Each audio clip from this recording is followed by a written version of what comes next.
Hello मेरे fashion designer and merchandiser, कैसे हो आप लोग। तो आज का वीडियो जो है वो एक रिक्वेस्टेड वीडियो है। आज का वीडियो कोई रैंडम वीडियो नहीं है, आज का वीडियो प्रॉपर और सिलेक्टेड वीडियो है और आप लोग का रिक्वेस्टेड वीडियो है। आप लोगों ने सोनिया पाल जी ने कमेंट किया है, hello ma'am, costing GPT FPT पर डिटेल में एक वीडियो बनाइए। तो सोनिया जी, जहां तक मैं समझ पा रही हूँ कि आप कॉस्टिंग के पर वीडियो चाहते हैं, जीपीटी एफपीटी पर डिटेल।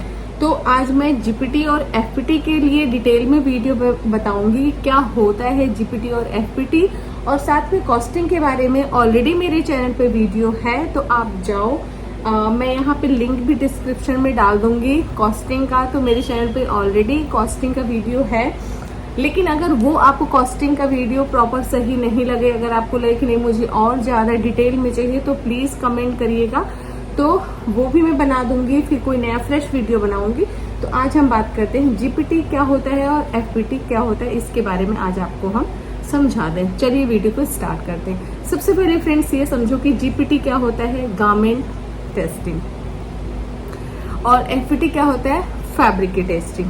ठीक है, तो जीपीटी होता है अगर बायर की, और हम ना अपने से जीपीटी की टेस्टिंग कराते हैं ना एफपीटी, ये हम तभी टेस्ट कराते हैं जब हमारा बायर हमसे रिक्वेस्ट करता है या उसकी जो रिक्वायरमेंट होती है कि नहीं, उसका जो ऑर्डर है उस पे कौन सी टेस्टिंग रिक्वायर्ड है।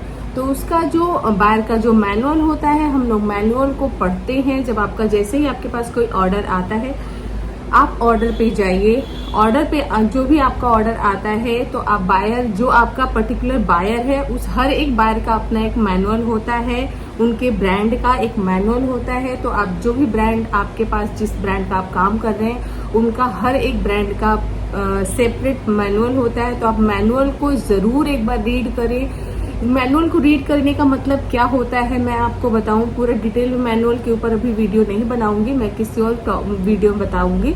तो मैनुअल पढ़ना बहुत जरूरी होता है, क्योंकि मैनुअल में बायर का हर एक चीज वो लोग मेंशन करते हैं। आपको रोज रोज, जैसे मैं अगर कॉस्टिंग का आपने मुझसे वीडियो पूछा, तो मैंने बोला ना कि कॉस्टिंग का ऑलरेडी मेरे चैनल पे है, आप वहां पे सर्च करके भी देख सकते हैं। तो इसी तरीके से आपको बायर हर को, किसी को रोज रोज आपको ईमेल के थ्रू या फोन के थ्रू या मैसेज के थ्रू आपको मैनुअल का हर एक डिटेल नहीं दे सकता। इसीलिए वो प्रॉपर एक मैनुअल बनाते हैं जिसपे वो अपने ब्रांड का हर एक चीज डिस्क्राइब करते हैं कि उनको क्या रिक्वायर्ड है, क्या नहीं है, क्या उनके चीजें प्रॉपर होती है कि उनकी गाइडलाइन में क्या चीज है, क्या चीज नहीं है, क्या आपको करना है, क्या आपको बिल्कुल भी नहीं करना है। ठीक है, तो हम आज मैनुअल में आपको क्या करना है कि मैनुअल देखना है, उसमें जीपीटी बायर की रिक्वायरमेंट है, एफपीटी रिक्वायरमेंट है।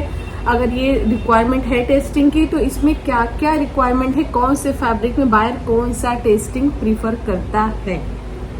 ये भी बहुत इंपॉर्टेंट है कि कौन सा फैब्रिक, क्योंकि हर एक फैब्रिक के फीचर्स अलग होते हैं, उनके काउंट कंस्ट्रक्शन अलग होते हैं, तो बायर की फिर उस टेस्टिंग का प्रोसेस भी अलग अलग होता है।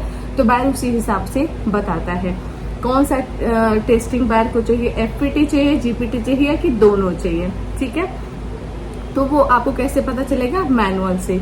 आपने मैनुअल रीड कर लिया, आपको पता चल गया, फिर आपको क्या करना है, बायर, ये भी बायर बताता है कि कौन से आपको लैब एजेंसी से आपको टेस्टिंग परफॉर्म करानी है। ठीक है, तो वो भी बायर से, अगर बायर ने उसमें कुछ भी नहीं लिखा है तो आप डायरेक्ट बायर से जरूर पूछ लें। उसके बाद क्या करना है, गारमेंट की टेस्टिंग। अगर तो गारमेंट की टेस्टिंग में क्या होता है कि फिर आपको एक गारमेंट, जो आपका टेस्ट, जैसे जो ऑर्डर बनता है, वो सेम आपको स्टाइल, जो डिजाइन ऑर्डर बनता है, तो आपको वो स्टाइल, पर्टिकुलर स्टाइल का जिसका आपको टेस्टिंग करानी है जीपीटी, तो वो आपको सैंपल बनवाना है। लेकिन अपने टेस्टिंग लैब से जरूर पूछना है कि आपको एफपीटी जीपीटी की टेस्टिंग करानी है, तो उसके लिए उसको कितने सैंपल चाहिए, कितने पीस चाहिए।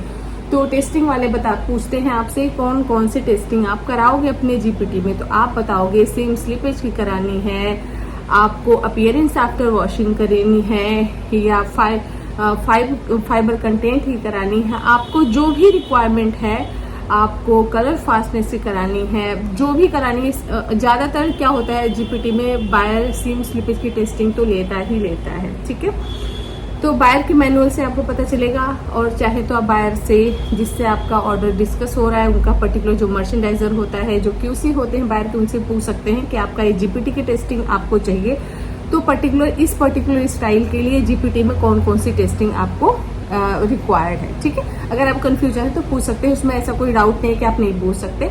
तो आप इस तरीके से बायर से पूछ सकते हैं, तो बायर आपको खुद बताएगा कि मुझे ये वाले स्टाइल में ये टेस्टिंग, तो मुझे टेस्ट रिपोर्ट इसकी चाहिए।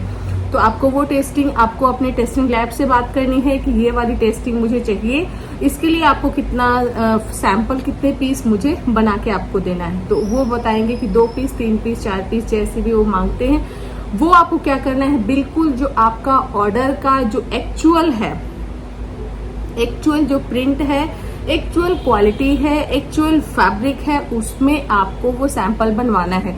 मेजरमेंट आपका ऊपर नीचे हो सकता है, मेजरमेंट का प्रॉब्लम उसमें नहीं करना है कि आपको मेजरमेंट बिल्कुल जैसे आप बायर को फिट सैंपल देते हैं वैसे देना है, ऐसा कुछ नहीं करना है। आपको एक सैंपल बनवाना है, लेकिन आपको ये देखना है कि ये बायर को हम नहीं बताते हैं, हमें पता होता है। आपको उसका कलर फिक्स्ड है, सॉलिड कलर है, उसमें टेंशन नहीं होता, फिर भी हम लोग कलर फिक्सिंग जरूर कराते हैं। आप जब वॉशिंग वाले को बोलोगे कि भैया ये हमारा टेस्टिंग का पीस है, इसको कलर वगैरह इसके फिक्स कर दो जिससे हमारा टेस्टिंग में फेल ना हो। अगर टेस्टिंग में फेल हो जाएगा तो फिर आपको दोबारा रीटेस्ट कराना होगा, फिर आपके कपड़े की प्रॉब्लम होगी, ये सारी होती है। ठीक है, तो आपको ये सारी करानी है, प्लस उसमें सीम स्लीपेज वगैरह की जो पिन सीम होती है वो सारी आपको उसमें सीम आपको अटैच करानी होती है आपके जो जीपीटी के गारमेंट होते हैं। ठीक है, तो फिर उनके जो फॉर्म होते हैं टेस्टिंग के फॉर्म, वो आपको मेंशन करना है। लेकिन जब आप कोई भी चीज टेस्टिंग के लिए भेजते हैं तो उसके लिए आपका वॉश केयर होना बहुत जरूरी है। ऐसा नहीं कि टेस्टिंग करा दिया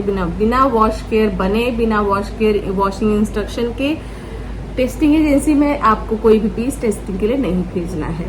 ठीक है, तो वॉश केयर आपका मेन लेवल, साइज लेवल की जरूरत नहीं होती, लेकिन वॉश केयर की आपको जरूरत पड़ती है जब आप टेस्टिंग में भेजते हो जीपीटी या एफपीटी। ठीक है, ये हो गया आपका जीपीटी। एफपीटी में क्या होता है, फैब्रिक होता है। तो फैब्रिक में कम से कम 1 मीटर 1.5 मीटर हम लोग फैब्रिक देते हैं, फैब्रिक की टेस्टिंग होती है। तो बेसिकली फैब्रिक में जो कुछ बेसिक टेस्ट होते हैं, बाहर कभी कभी कलर वगैरह, कलर फास्टनेस की, अपीयरेंस की, डायमेंशन की, तो ये सब भी टेस्टिंग होती है। तो वो अगर टेस्टिंग है तो आप मेंशन करके टेस्टिंग लैब से पूछ करके कितना कपड़ा चाहिए। बेसिकली एक मानक होता है कि 1 मीटर 1.5 मीटर से ज्यादा नहीं जाती है। सीम स्लीपेज की अगर आपको फैब्रिक में एफपीटी में ही कराना है तो आप क्या करते हैं कि सेंटर से आप उसको कट मारना है, उसमें सीम लगानी है, जो भी आप सीम आप बायर को अपने भेजते हैं। ठीक है, तो उसको सीम को वो फिर देखते हैं कि ये सीम स्ट्रॉन्ग है या ऐसा तो नहीं कटने फटने वाला कि फट जाएगा, सीम स्लिप हो जाएगी।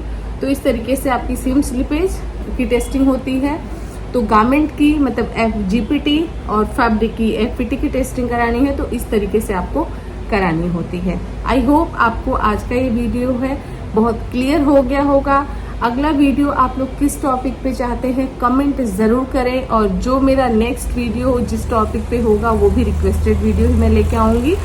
तो ज्यादा ज्यादा आप लोग कमेंट करो किस टॉपिक पे चाहिए, क्योंकि मैं अपने से तो टॉपिक लेके ही आती हूँ। मैं चाहती हूँ कि आप लोग जिस टॉपिक पे आपको डाउट है, नॉलेज चाहिए, वो मैं ज्यादा बनाऊं। ठीक है, तो मिलती हूँ अगले वीडियो में। वीडियो कैसी लगी कमेंट करके जरूर बताना। Bye bye.